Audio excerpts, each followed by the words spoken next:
பாடத்தின் தலைப்பு கூட்டுறவு அமைப்புகள். இந்த வீடியோவில் கூட்டுறவு அமைப்புகளை பற்றி விளக்கமாக பார்க்க போகிறோம். இந்த பாடம் பாலிட்டி லெசனில் கவர் ஆகும். பாலிட்டியில் பார்க்க போகிறோம். இது வந்து இந்த கூட்டுறவு அமைப்புகள் இந்த பாடம் வந்து இது வந்து பகுதி 9Bயில் கொடுக்கப்பட்டிருக்கு. இதை பற்றி பார்க்கலாம். இந்த கூட்டுறவு அமைப்புகள் சரத்து வந்து 243 ZHலேருந்து 243 ZD வரை கொடுக்கப்பட்டிருக்கு.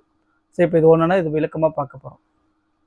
சரத்து 243 ZH இது கூட்டுறவு அமைப்புடைய சொற்பொருள் விளக்கங்கள் மற்றும் வரையறை பற்றி தான் அது.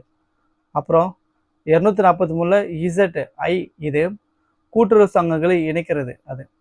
அப்புறம் 243 ZJ இது குழு உறுப்பினருடைய எண்ணிக்கையை மற்றும் பதவி காலம் பற்றியது. அப்புறம் 243 ZK இது வாரிய உறுப்பினருடைய தேர்தல் பற்றியதான் அது. அப்புறம் 243 ZL இது குழுவினுடைய அமர்வு, இடைநீக்கம், அப்புறம் இடைக்கால மேலாண்மை இதை பற்றி தான் அது. அப்புறம் 243 ZM இது கூட்டுறவு சங்கத்தினுடைய தணிக்கை கணக்கு இது. அப்புறம் 243 ZN இது பொதுக்குழு கூட்டம் இது. அப்புறம் 243 ZO இது உறுப்பினருடைய தகவல் பெறும் உரிமை பற்றியது. அப்புறம் 243 ZB இது கூட்டுறவு அமைப்புடைய அறிக்கை பற்றி தான் இது. அப்புறம் 243 ZQ இது அங்கீகரிக்கப்பட்ட நபருடைய குற்றங்கள் மற்றும் தண்டனைகள் பற்றி தான் அது. அப்புறம் 243 ZR இது பல மாநில கூட்டுறவு சங்கங்களுக்கு பொருந்தக்கூடிய தன்மை தான் அது.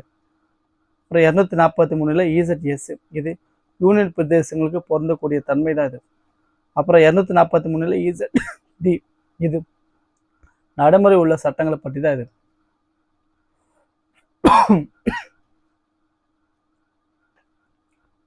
கூட்டுறவு அமைப்புகள் என்னும் பகுதி வந்து 9Bயில் சரத்து 243 ZH முதல் 243 ZD வரை கொடுக்கப்பட்டிருக்கு.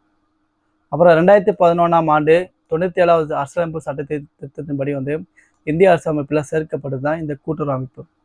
கூட்டுறவு தொடர்பான பொருளாதார அமைப்பு நடவடிக்கைகளை ஊக்குவிப்பதற்காக இந்த சட்டம் தான் மேற்கொள்ளப்பட்டுள்ளது. இந்த பகுதி வந்து கூட்டுறவுடைய தன்னாட்சி மற்றும் ஜனநாயக செயல்பாட்டை உறுதி செய்வது மட்டுமா அது இல்லாமல் உறுப்பினர்கள் மற்றும் பிற பங்குதாரர்களுக்கு நிர்வாகத்தின் பொறுப்புகளையும் உறுதி செய்கிறது தான் இது. அப்புறம் வரையறை மற்றும் சொற்பொருள் விளக்கத்தை பற்றி பார்க்க போகிறோம். இது சரத்து 243 ZHல கொடுக்கப்பட்டு இருக்கு. இதை பற்றி பார்க்க போகிறோம்.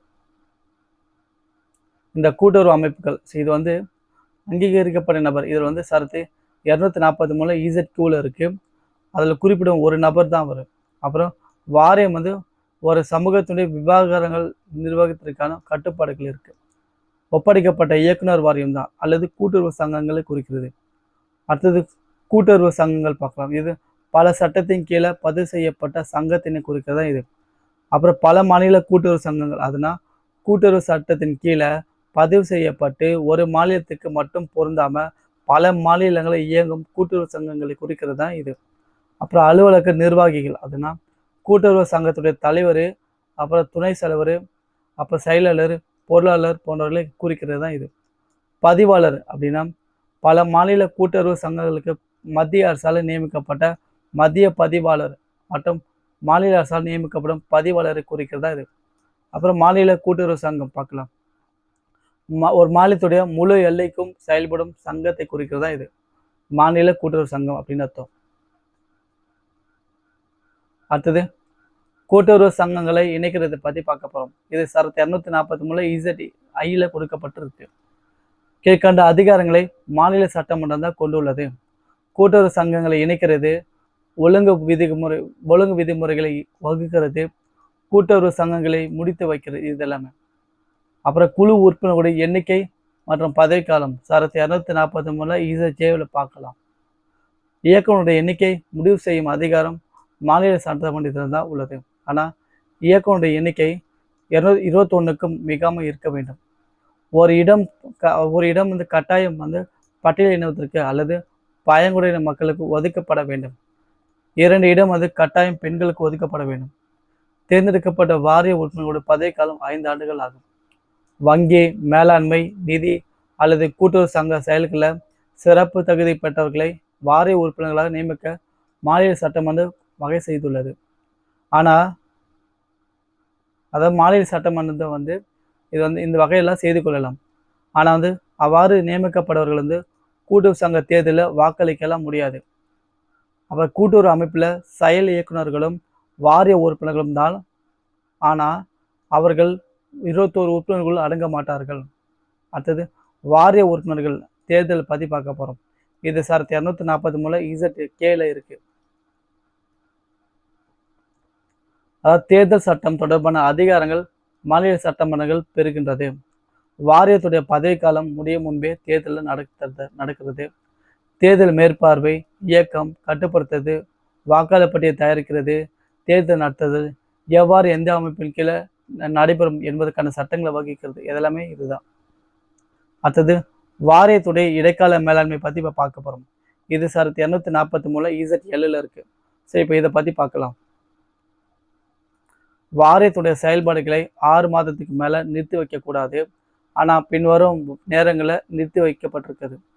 நிரந்தர செயல்பாடு இல்லாத நிலை, அப்புறம் கடமையை செயலாற்றுவதற்கு கவனமின்மை, வாரியமானது வந்து உறுப்பினர்கள் மற்றும் கூட்டுறவு சங்கங்களுக்கு எதிராக செயல்படும் போது, தேர்தல் அமைப்பு தேர்தல் நடத்தை தவற விட்டுறது. இது பல மாநில கூட்டுறவு சங்கம் தவிர கூட்டுறவு வங்கி தொழில் செய்வதாக இருந்தால் ஒரு இடத்துக்கு மேலே நிறுத்தி வைக்கக்கூடாது.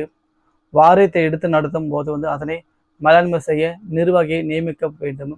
அவர் குறிப்பிட்ட காலத்துக்குள்ள தேர்தல் நடத்த ஏற்பாடு செய்ய வேண்டும். இது அடுத்தது கூட்டுறவு சங்கங்களுடைய கணக்கு தணிக்கை பற்றி பார்க்க போகிறோம். இது சார் 243 இசட்-எம்ல இருக்கு. ஒவ்வொரு நிதி ஆண்டில் வந்து கூட்டுறவு சங்கங்களை கணக்கு நிர்வகிக்க முறை மற்றும் தணிக்கை குறித்து மாநில சட்டமன்றம் தான் சட்டம் இயற்றலாமே. கூட்டுறவு சங்க கணக்கை தணிக்கை செய்யும் தணிக்கையாளருக்கு குறைந்தபட்ச தகுதியை சட்டமன்றத்தின் மூலம் வந்து நிர்ணயம் செய்யலாமே. ஒவ்வொரு கூட்டு சங்கமும் நிதியாண்டு முடிந்த 6 மாதத்துக்குள்ள கணக்குகளை தணிக்கை செய்ய வேண்டுமே. தலைமை கூட்டுறவு சங்கத்துடைய கணக்கு தணிக்கை அறிக்கை சட்டமன்றத்தில் தாக்கல் செய்ய வேண்டும். அடுத்தது பொதுக்குழு கூட்டம் பார்க்கலாம்.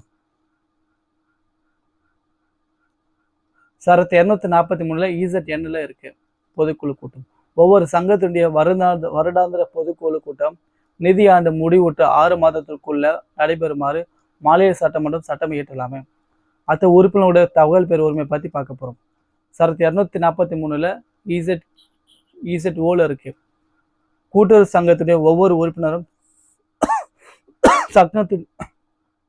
சங்கத்தினுடைய அனைத்து தகவலையும் நிர்வாக கணக்குகள் குறித்தும் தகவல் பெற சட்டமன்றம் சட்டத்தை இயற்றி நடைமுறைப்படுத்தலாமே. உறுப்பினர்களுக்கு கூட்டுறவு கல்வி மற்றும் பயிற்சி அளிக்க சட்டமன்றம் சட்டத்தை இயற்றி வழிவகை செய்யலாம். கூட்டுறவு அமைப்புடைய அறிக்கையை பற்றி பார்க்க போகிறோம். இது சார் 243 இசட்-பியில் இருக்கு. நிதியாண்டு முடிந்த 6 மாதத்துக்குள்ள மாநில அரசு நியமிக்கும் அதிகார அமைப்பிடம் ஒவ்வொரு கூட்டுறவு அமைப்புகளும் பின்னர் அறிக்கைகளை சமர்ப்பிக்க வேண்டும். செயல்பாடுகள் பற்றிய ஆண்டு அறிக்கை, கணக்கு தணிக்கை அறிக்கை, பொதுக்குழு அங்கீகரித்த துணை திட்டம், விதிகளின திருத்தங்கள், பொதுக்குழு கூடும் தேதி, பதிவாளர் கோரும் தகவல், இதெல்லாமே. அடுத்தது குற்றம் மற்றும் தண்டனை சரத்தை 243 இசட்-ஓ பற்றி பார்க்க போகிறோம்.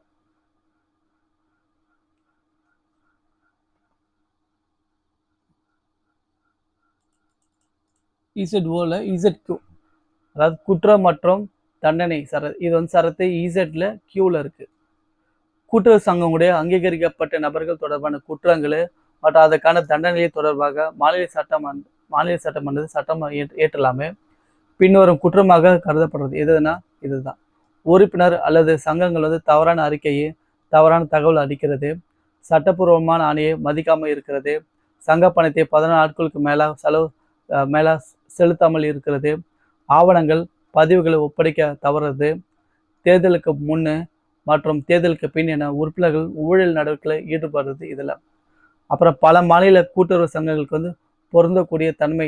இது சார் 243 இசட்-ஆர்ல இருக்கு. இதை பற்றி பார்க்க போகிறோம். பல மாநில கூட்டுறவு சங்கங்களுக்கு பின்வரும் அமைப்புகள் வந்து ஏற்றம் சட்டங்கள் வந்து பொருந்தக்கூடியது. மாநில சட்டமன்றம், பாராளுமன்றம், மாநில அரசுடைய சட்டம், மத்திய அரசு சட்டம், இதெல்லாமே. அதுக்கு அடுத்தது யூனியன் பிரதேசங்களுக்கு பொருந்தும் தன்மை பற்றி பார்க்க போகிறோம். இது சார் 243 இசட்-எஸ்ல இருக்கு. ஸோ அதை பற்றி பார்க்கலாம். கூட்டுறவு அமைப்புகளுக்கு யூனியன் பிரதேச பகுதிகள் பொருந்தக்கூடிய தன்மையை குடியரசுத் தலைவர் அறிவிப்பார். ஏற்கனவே நடைமுறையில் உள்ள சட்டங்களுடைய தொடர்ச்சி பற்றி பார்க்க போகிறோம். இது சரத்து 243 இசட்-டியில் இருக்கு. 97வது சட்ட திருத்தம் நடைமுறைக்கு வருவதற்கு முன் மாநில கூட்டுறவு சங்கங்கள் தொடர்பாக ஏதேனும் சட்டங்கள் நடைமுறையில் இருந்தால் தகுதி வாய்ந்த சட்டமன்றம் ரத்து செய்யும் வரையில் நடைமுறையில் இருக்கும். சட்டமன்றத்தால் ரத்து செய்யப்படவில்லை எனில் 97வது சட்ட திருத்தம் நடைமுறைக்கு வந்தபோது அந்த தேதியிலிருந்து ஒரு ஆண்டு வரை ஏற்கனவே நடைமுறையில் உள்ள சட்டங்கள் தான் தொடரும். அவ்வளோதான். ஸோ இப்போ இந்த பாடத்தை முடிச்சாச்சு. ஸோ இது ரொம்ப முக்கியமானது. ஸோ நம்ம பார்த்தது கூட்டுறவு அமைப்புகள் பார்த்துட்டோம். இப்போ வேற ஒரு வீடியோவில் வேற ஒரு பாடத்தில் பார்ப்போம். ஸோ இந்த பாடம் முக்கியமானது, படிங்க. நன்றி.